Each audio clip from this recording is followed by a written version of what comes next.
සුබ දවසක් වේවා කියලා ප්‍රාර්ථනා කරනවා හැමෝටම. අපි පහුගිය දවස් කිහිපෙම දිගටම මතක් කරපු දෙයක් තමයි CPI data release වීම සම්බන්ධයෙන් අවධානයෙන් ඉන්න කියලා අපිට ඒක ගොඩක් වැදගත් නිසා. ඉතින් කලින් දවසේ CPI data release වීමත් එක්ක අපි දැක්ක දෙයක් තමයි අර forecast කරපු ප්‍රමාණයටත් වැඩි ඒ කියන්නේ 8.7ක් වගේ අගයකට ඉන්ෆ්ලේෂන් එක අඩු වෙයි කියලා තමයි ගොඩක් තැන්වල forecast කරලා තිබ්බේ. නමුත් ඒ අගේටත් වඩා අඩු වගේකට ඉන්ෆ්ලේෂන් එක අඩු වෙලා තියෙනවා. ඒ කියන්නේ 8.5කට වගේම අඩු වෙලා තියෙනවා. ඉතින් අපි දැක්කා ජූනි මාසෙදී ඔය අගය 9.1කට වගේ ගොඩක් වැඩි අගයකට ගිහිල්ලා තියෙනවා. නමුත් ඒක යම් ප්‍රමාණයකට දැනට අඩු වෙලා තියෙනවා. ඉතින් ওই කාරණේ ඇත්තටම සමස්තයක් හැටියට ස්ටොක් මාකට් ඇතුළු සේරම මාකට් වලට පොසිටිව් විදිහට බලපෑවා. ඉතින් S&P 500 එක එහෙම ඔය නිවුස් එකත් එක්ක එකපාරට අප් වෙන්න පටන් ගත්තා. මාස 3-4කට පස්සේ වාර්තා වෙච්ච ඉහළම අගයකට S&P 500 එකත් අප් වුණා.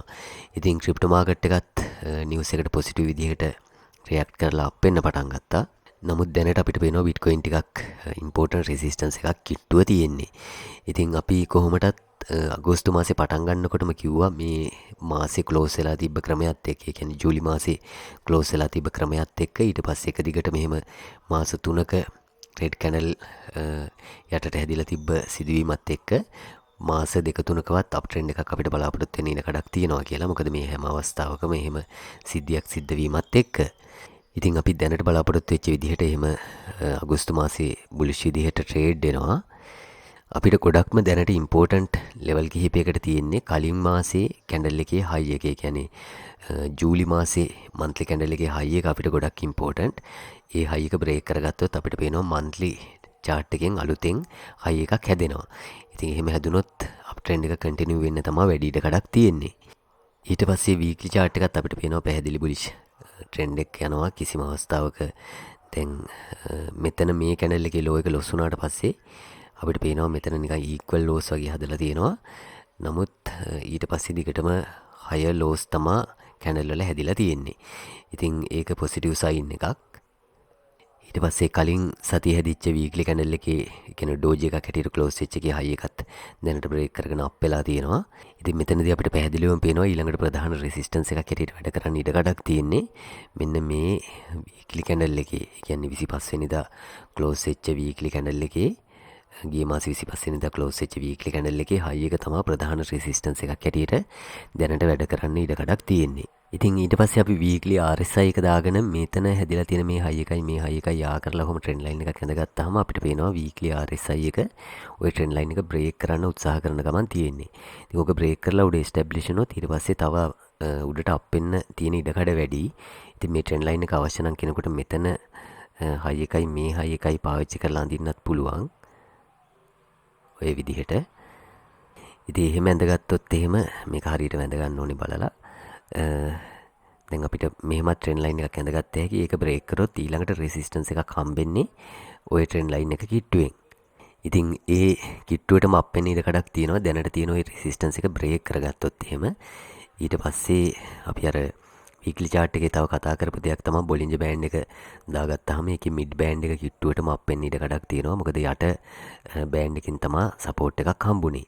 ඉතින් කන්ෆ්ලුවන්ස් ගොඩක් තියෙනවා ඇත්තටම දැනට බිට්කොයින් වලට උඩට අප් වෙන්න. එතනින් තව ප්‍රධානම එකක් තමයි අපි අර දිගටම කතා කරපු විශේෂයෙන් CME chart එකේ මෙතන තියෙන මෙන්න මේ gap එක. ඒ කියන්නේ අපි CME chart එක දාගත්තොත් එහෙම අපි දිගටම කතා කළා. උතන පැහැදිලි gap එකක් තියෙනවා.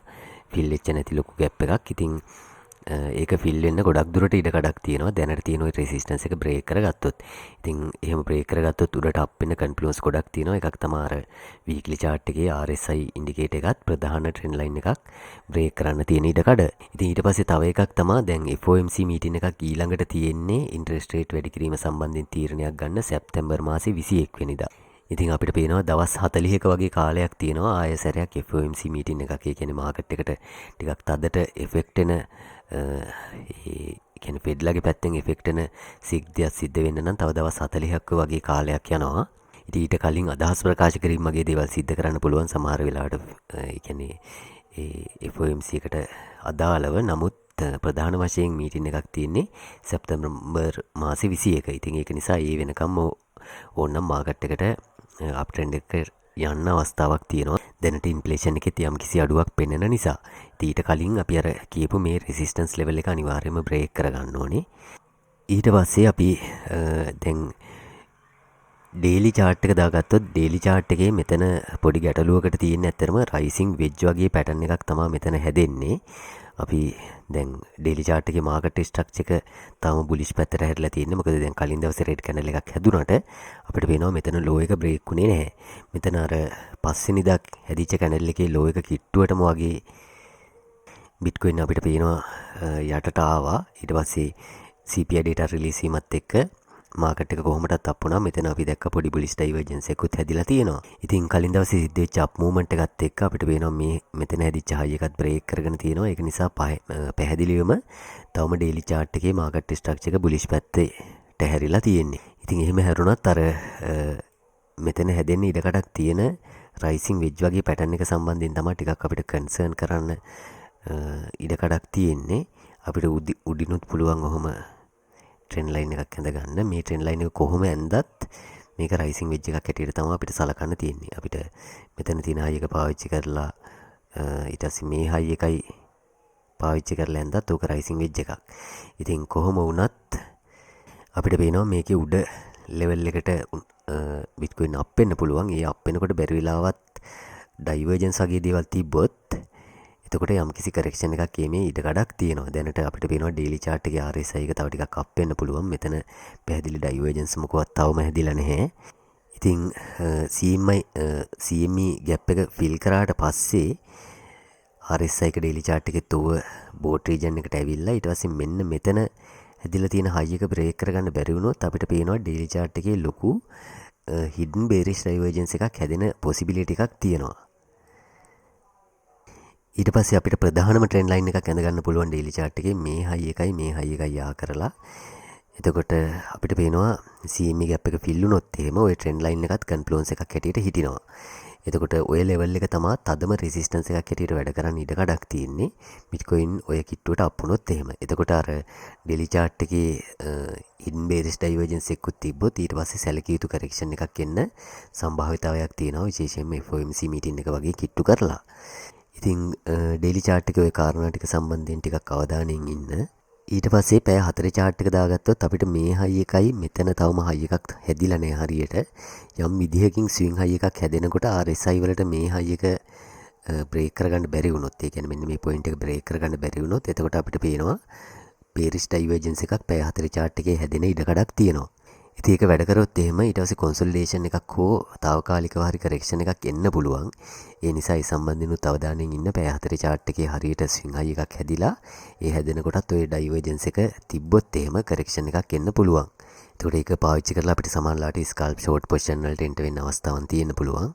ඉතින් ඊට පස්සේ අපි ඇත්තටම මේකේ Fibonacci ඇඳගෙන බැලුවොත් එහෙම මම Fibonacci level කීපයක් ඇඳගත්ත හරියටම coordinates අරගෙන අපි මම ඊට ඇඳගත්තේ ඇත්තටම කියන්නේ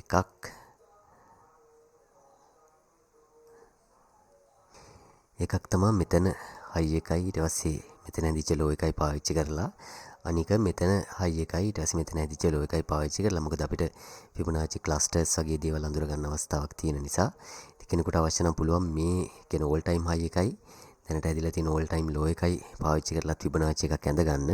නමුත් මම දැනට ওই level දෙක පාවිච්චි කරලා ඇඳගත්තේ ආසන්න වශයෙන්ම අපිට resistance හොයාගන්න අවස්ථාවක් තියෙන. එතකොට ඉතින් එහෙම ඇඳගත්තාම අපිට පේනවා හරියටම coordinates අරගෙන ඇඳගත්තොත් 24816.4න් එනවා 0.236 Fibonacci එකක්.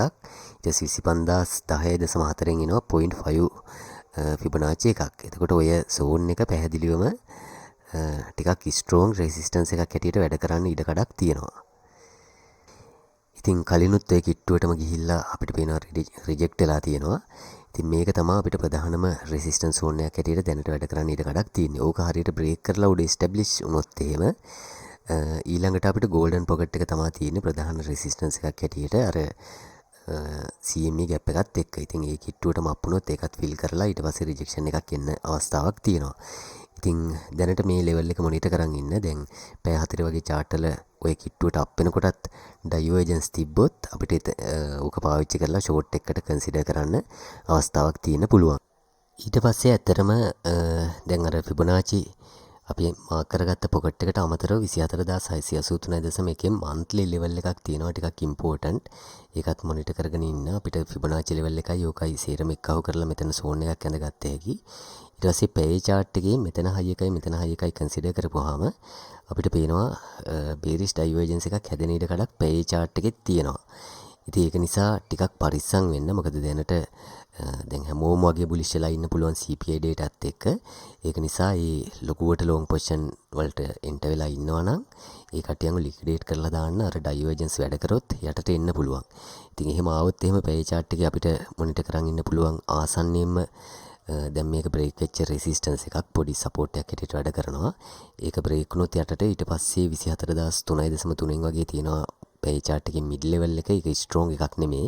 ඊට පස්සේ 23752.6න් තියෙනවා pay chart එකේ support එක. ඕකත් අර පැය 4 chart එකේ divergence එකක් තියෙන නිසා ලොකුවටම support එකක් හැටියට වැඩ කරයි කියලා හිතන්න බෑ. නමුත් తాවකාලිකව හරි පොඩි bounce එකක් ওই level වලින් එන්න පුළුවන්. ඒක නිසා ওই level සම්බන්ධයෙන් අවධානයෙන් ඉන්න. ඊට පස්සේ ඒවත් බ්‍රේක් වුණොත් එහෙම අපි අර කලින් දවසේ ඇඳගත්ත levels තමයි අපිට මොනිටර් කරගෙන ඉන්න තියෙන්නේ. ඉතින් මට පුළුවන් වුණොත් මම Telegram එකේ සේරම level mark කරලා ආයෙසරයක් chart එකක් share කරන්න.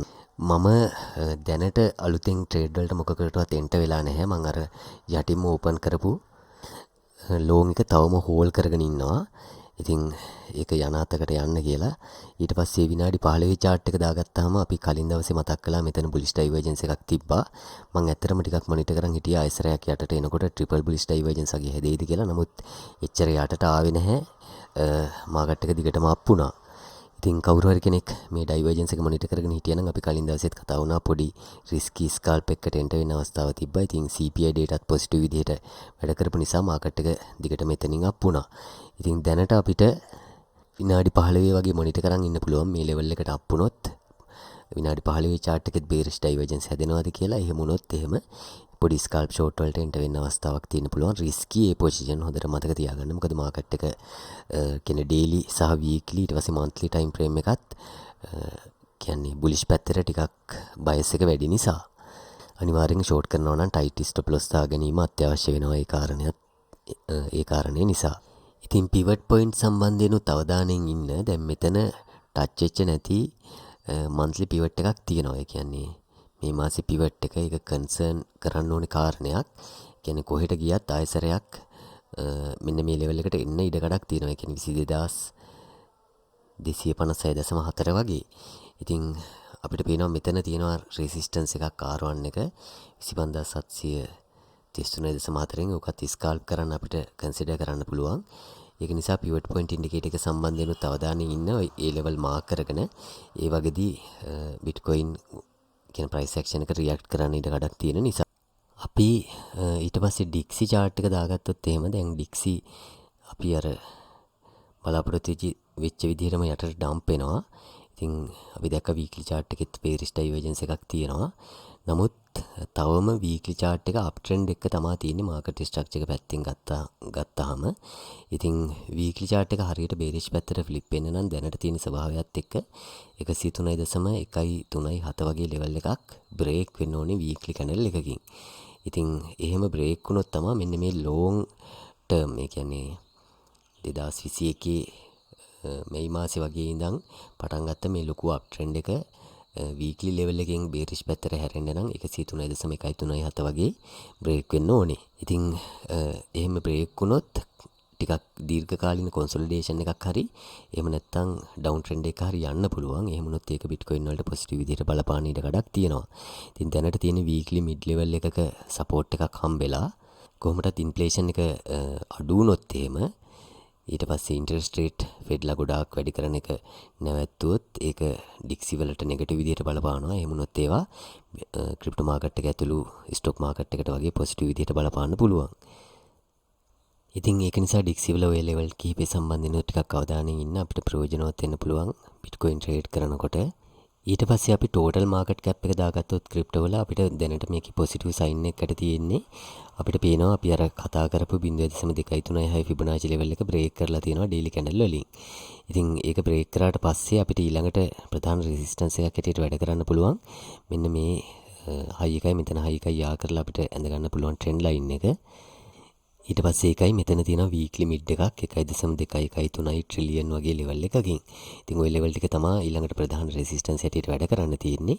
එතකොට සමස්ත ක්‍රිප්ටෝ මාකට් කැප් එක ඔය ලෙවල් වලට අප් වෙලා අප් වෙනකොට පොඩි ටයිම් ෆ්‍රේම් වල වගේ ඩයිවර්ජන්ස් තිබ්බොත් බේරිෂ් ඩයිවර්ජන්ස් වගේ අපිට ෂෝට් පොසිෂන් වලට හොඳ කොන්ෆිඩන්ස් එකකින් එන්ටර් වෙන්න අවස්ථාවක් තියෙනවා බිට්කොයින් ඇතුළු අනිකුත් කොයින් වල.